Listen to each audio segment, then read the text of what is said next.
So lots going on there in the petroleum sector. Let's get some perspective of all this. I'm being joined now by a petroleum lawyer and oil and gas expert, Mr. Emeka Akabogu. Thank you so much for joining us on the News at 10. Thank you.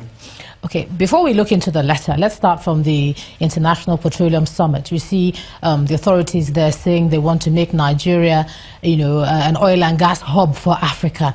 You look at the amount of crude that we have, that we export, and you look at what we do for multinationals.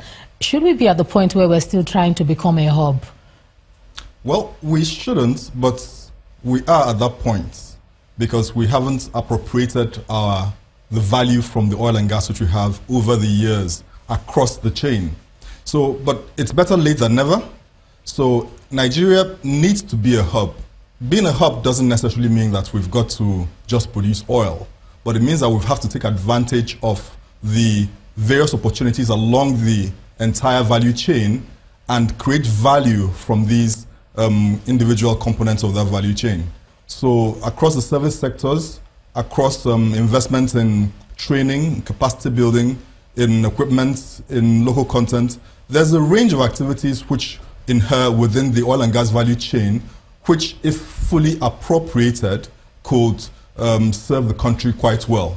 This hasn't been done, and probably this is the right time to start focusing those discussions on that subject. One of the things that came up as well was the government saying that we should implement policies and regulations to promote investment in the sector. Policies and regulations, some will say, are not our problem. It is obeying the policies and the regulations that have put the sector where we are now. So would you really say that that is what we're looking for to become this hub, fresh policies and more regulation? No, certainly not fresh policies nor regulations. Rather, transparency. I think at the core of the oil and gas industry challenge is an issue of transparency, because it is seen as such a thriving area for cash that the governments at every stage are disproportionately interested in that sector, and that doesn't ultimately augur well. So things which should ordinarily flow in the normal course of things don't, because there's vested interest. Let me just cut you short there, talking about transparency and the whole issue of the letter, which is what we're actually trying to look at today. One of the reasons that the AGF has said that perhaps this is not a case that should continue is, and let me quote him here, is the fact that the EFCC has no significant evidence to prove its allegations of sharp practices against the principal players and others. What's your reaction to that?